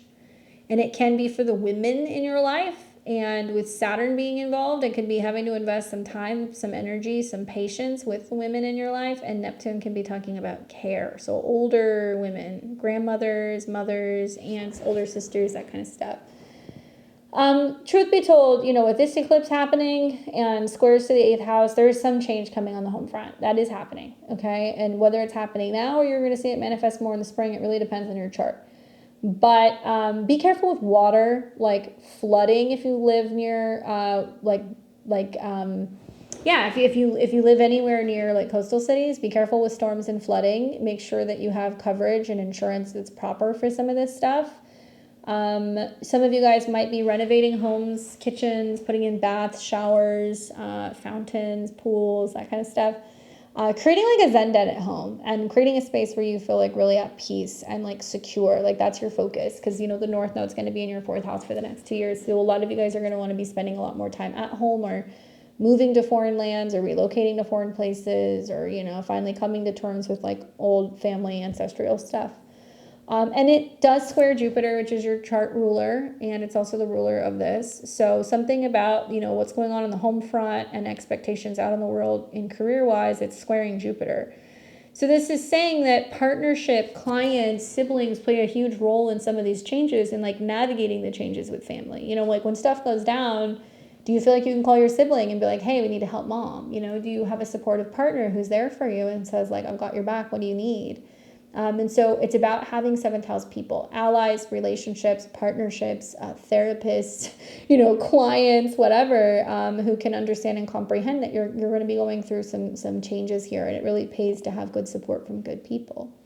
So partnership, working together, diplomacy, communication really becomes highlighted at the time of this particular eclipse. And this can be very private. Like I think about when I had the eclipses with the North Node in my 4th house, it was very private, but it was very emotional. And I have Saturn and Neptune there natally, and I definitely had lots of like flooding issues. So trust me, like you'll see like washing machines that become possessed, dishwashers, like suddenly you find some kind of leak under your house. Like be very careful with water because there can be all kinds of water issues that you didn't see coming.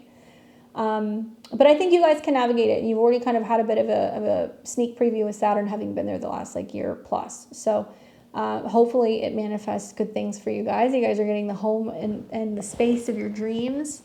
You'll have to let me know.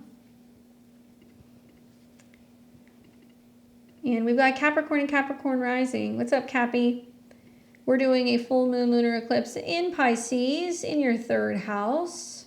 Which is friendly with your sun, moon, or rising, and it's very close to Saturn, your chart ruler. So this is pretty personal for you because Saturn and the moon represents you and another person.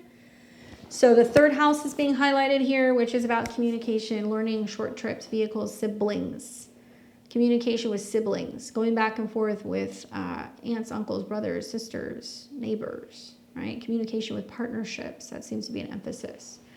There could be changes in communication. There could be breakdowns and breakthroughs, right? There could be contracts, renegotiations, and learning new ways to express yourself, and significant interactions with some of the people that I mentioned. You may find yourself more intuitive in how you communicate and experience a shift in your learning style. And this can be perhaps leaning towards more spiritual, creative forms of self-expression. Poetry, music, intuitive expression, working with tarot, doing some kind of like scrying or divination with your hands, learning more about meditation, automatic writing, like clairvoyant exercises too, can all be great here. But sometimes I see people, especially when you've got an eclipse in the third square Jupiter, communicating with people differently at work. It can be about taking on another job or being offered another job or doing something remotely. Things involving vehicles and having to work on vehicles. Sixth house is the help and service. So if you have an eclipse in your third house and you're like, oh my God, you know, my car is having issues, what's going on? It's smoking. And then they take it in, they check the oil, and they go, oh, well, it was out of oil, Pisces. So that can be happening, but also communications and renegotiations changing kind of with your work and your schedule. Mental health stuff is a huge theme here as well, and how you're better managing mental health, and if you have like a way of being able to kind of unwind, I think, better, and journaling would be actually really great with this, in my mind. It does sextile your placements, so I'm not really worried about it. And at the time of the eclipse, the moon is very much tied to Mars in the 7th house. So I think it's going to be about dealing with family matters and like hashing out family matters that have been like a long time coming. Or, you know, finally going over there and like having a conversation with like a neighbor, you know, that you're like, I'm finally going to give them a piece of my mind. Like that can happen. But Pisces isn't confrontational. It's just about like finally kind of putting an end to something, you know, and getting closure. So if you need to get closure via text, via letter, via email, via phone call, you know, you might be doing that with some of these people. So pay attention to how you're communicating, what you're learning, big changes potentially with short distance trips, as well as sometimes moves or movement. There can be moves that can kind of happen with these particular transits as well. And it is possible that you meet somebody while traveling with Moon and Saturn in conjunction, or maybe you're going on a trip with a sibling, or maybe you meet somebody on an app, you know, and then all of a sudden you guys start dating and kind of seeing each other. And there can be some like long distance kind of vibe that can be going on with the oppositions between Saturn and Mercury, or taking a job, or, you know, maybe planning a trip somewhere further away that requires you to kind of learn about the space or make changes in your language or communication style. Okay. Good time for like launching websites, podcasts, blogs, YouTube channels, new social media stuff in the third house. Really great for communications. Good luck, my Cappies. We've got Aquarius and Aquarius rising. You guys will be doing this full moon lunar eclipse in Pisces in your second house, which is directly tied to your possessions, values, self-worth, finances, money, personal spending power. And this is obviously going to be opposing the sun in the 8th house of other people's money. So there's a lot of back and forth between what's mine, what's yours, what am I getting out of it, what are you putting into it, you know?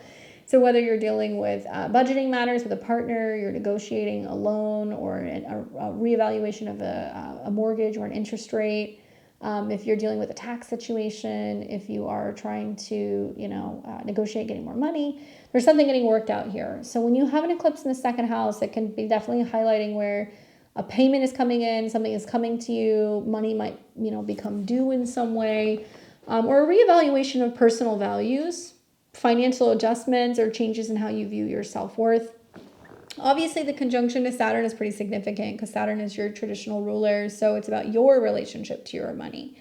And the opposition to Mercury is kind of like, you know, kind of having to say to some people, sorry, this is mine. I can't give you that, you know, or I'm tapped out. I don't have any, I can't give you any more. And there could be a lot of back and forth that you're having with a partner, a business partner, or a romantic partner about budgeting and spending in your money and other people's money.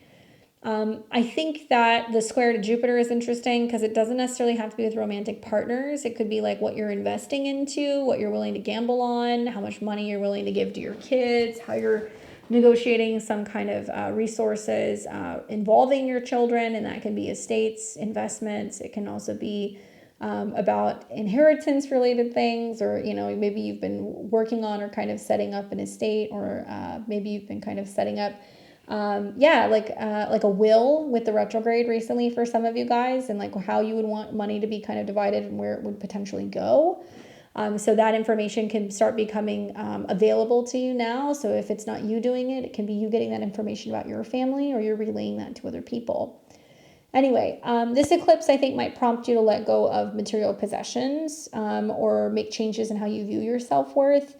Although it's a North Node eclipse, so usually when you start seeing eclipses here with the North Node, you're like, I need more. You know, I need more of something. So it's kind of like a weird combination, because usually when the North Node goes through the second, people go, more money, more possessions, more food, right? More everything, just give me everything. But with Saturn being there, Neptune being there, it's going to teach you that you're like, more is not necessarily more. You might be like, I have all the things, I have the house, I have the money, I have the cars, and I'm still not feeling fulfilled. And so what it's going to mean is less is more. That really it's about your relationship to yourself, not tying yourself to a particular kind of dollar amount, not feeling like you are what you make or what you have in the bank. Practicing giving things away and being selfless and not being totally physically attached to anything, and recognizing that money is not necessarily going to make you feel better or more complete. And then it's like the spell is broken, right? And so what's funny is that this is going to square Jupiter. So that means that what is going to bring you joy, growth, opportunity, potential, expansion, happiness, more time with your children, more romance, is going to be doing more, you know, I guess like Gemini things. So you might be like, yeah, I want to be writing, you know, I want to get into comedy, I want to have a kid, I want to create. There's going to be things that you're going to want to do, and you're not going to be as focused on the money, right? So yeah, I mean, Saturn going through the second house, you're learning to kind of like be more cautious with your spending habits and your resources. And you might kind of look at it and go, well, some things are worth spending on, you know, as long as it makes me happy. But you're, I think, going to start kind of walking away from the illusion that money is everything, and you're not going to be so fixated on it. You're not going to be so fixated on what you don't have either. At least, you know, it's squaring Jupiter, which is in a fellow sister air sign. And so that Jupiter in a trine to Venus can be really fortuitous for a lot of Aquarius risings who are like wanting to publish something, or they're wanting to start a course, or maybe they're trying to kind of pitch something. That might be really good with some of those aspects that you're experiencing, right? So good luck to you guys. And then finally, we have Pisces and Pisces rising. This is your guys' eclipse. And I'm sure most of you guys are ready for it, right? After having like the Mercury retrograde in your 7th, and like all the oppositions that have been kind of happening with Saturn. A lot of you guys kind of know what you need to do with this eclipse. So this will be a full moon lunar eclipse in Pisces, the first eclipse in Pisces in almost 9 years. This is giving you a sneak peek of the North Node going into Pisces next year, where the North Node will be in your first house, where there is going to be much more focus on yourself, your identity, and your appearance.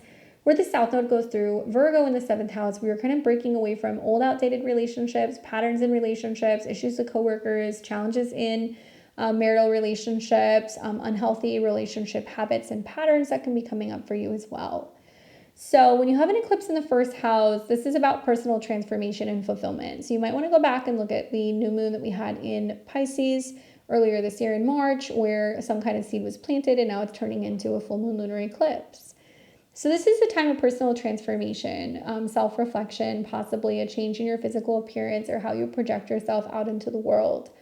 Big changes, makeovers and upgrades, and becoming more aware of your inner emotional nature, your vision for yourself, for your life. And, the eclipse in the first house can be bringing attention to your body, your health. Now, Saturn obviously is about your goals and what's going on behind the scenes, and Neptune can be about your vision. So it can be about your dreams, kind of becoming a reality. The moon's connected to the 5th house, and it's also the dispositor of Mars, where you will have a retrograde. So some Pisces and Pisces risings will be asking themselves, what do I need to commit to? What new goals, what new boundaries need to be made in order for me to be happy? What do I have to do or change in order to have more love, more romance? What is going to be, this amazing fulfillment of mine? Is it going to be a own business? Is it going to be a new creative hobby? Is it going to be having a child? Certainly eclipses, when it's in the first house and it's reflecting off the fifth house, it can be about pregnancy or a fertile period for creativity or relationships. But I feel like it's about feeling an urge to redefine yourself and embracing more of your intuitive, compassionate side. There could be a significant emotional event that prompts a personal overhaul. Kind of difficult having the moon between Saturn, which restricts our emotions, and Neptune, which is just like over the top. So some of you guys are going to recognize where you're holding your emotions in. Some of you guys are going to realize where you're just being too emotional.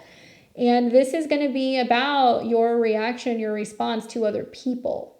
So whether it's your marital partner, boyfriend, girlfriend, somebody at work, it can be about a client. It's like about you being like, yeah, you stay over there. Mercury will be them trying to communicate with you and you're going to be like, no, I'm not interested, or this doesn't make me feel good, and I think a lot of you guys are going to be really in tune with what makes you feel good about yourself and what's going to make you feel loved, or what's going to be the best emotional connection, or where there's going to be the most romance or like fulfillment. And if you're not getting what you need from certain relationships, then you might be kind of saying like, actually, I'm better on my own. I'm going to kind of keep to myself. And you may start seeing this now. Some of you guys have already been, I think, kind of like seeing this with the recent retrograde. But especially about not a year from now, 6 months from now, when we start to see the retrogrades, that can be a time where when we do start having the South Node eclipses in Virgo, there can be bigger changes happening in relationships, and some Pisces and Pisces rising starting to break away and becoming more financially independent and kind of self-sustainable, and not feeling as reliant on relationships or business partnerships or collaborations or clients or whatever that does not feel in alignment. Pay attention to your health, your immune system, your mental health, anything revolving around your feet, anything revolving around your health habits, so like drinking, drugging, that kind of stuff. Really pay attention to your body, and know that this is going to be squaring Jupiter, which is your chart ruler too. And I think like the square of Jupiter to the 4th from the 7th is kind of saying like you might have to confront a family member about something. You might have to have a conversation with a sibling about something. You might have to talk about cleaning, organizing, or getting an apartment or a home set up. You might be going back and forth with your partner about whether or not you want to move out, or if you want to move to a second home, or if there's another option, or if you're feeling like you need a space to kind of escape and kind of be alone to, if you need some space from that can be coming up here as well. It can mean also that, you're going back home and maybe spending time around family or relatives, and like that's the separation or the space that you have from partnership. Definitely some change on the horizon, either with how you're feeling, how you're looking, or where ultimately you're deciding to kind of settle for a little bit. And, I think about like Jupiter squares Saturn in August, and how a lot of you guys were like, I need to make a home change, but I'm not totally thrilled with the process, and you're going to see this again in December. So take your time. I feel like there's more moving parts that are going to come up in December. That's more about your career and how that's like impacting your long-term goals or your status, or what you're doing out in the world, which will have an effect on this as well. So you don't need to make a decision right now, but pay attention to your emotions, your health, and your habits. And I hope that this is a good one for you, Pisces. I hope you make it all about you, because that's what the eclipse is all about. All right, guys. Well, I hope that gives you some food for thought on this up and coming eclipse in Pisces. Once again, September 17th, 2024. We're going to see this in the PM hours, at least here in the United States. I know we've got people all over the world, so for some of you guys, it may actually be happening a little bit earlier or a little bit later, depending on where you are. But leave me your comments below. I love to hear from you guys. Don't forget to like, comment, share, and subscribe. I appreciate your interaction with this channel. It really helps my YouTube grow. And let me know, what are you guys planning on doing for the eclipse in Pisces? Leave me your comments. I'd love to hear. And I'm really excited to see how this plays out over the better part of the next 2 weeks as we kind of move into this eclipse window. If you would like to schedule a personal reading with me, or if you are interested in checking out any of my webinars or my courses where I teach astrology, click the link in the description below and head over to beyondtheveiltarot.com. All of that information is available. I am scheduling clients now in October and November of this year. So if you know that you've got a birthday coming up, if you're a Libra, if you're a Scorpio, if you're a Capricorn, or Sag, any of those signs, definitely a good time to start scheduling your guys' birthday readings, because I'm a busy lady. And I would be more than happy to teach you about your chart, or possibly even teach you astrology. So happy manifesting with this, guys. I know that it's a little early, but I think we're going to be feeling the energies very soon. And you guys can catch me here actually tomorrow, Friday, 5 o'clock p.m. Pacific, 8 p.m. Eastern. We'll be doing live tarot readings. So join me if you'd like to get a reading, or come through next week when we do the eclipse readings for the lunar eclipse in Pisces. All right, that's it for me. Enjoy the rest of your week. You guys take care. I'll see all of you very soon.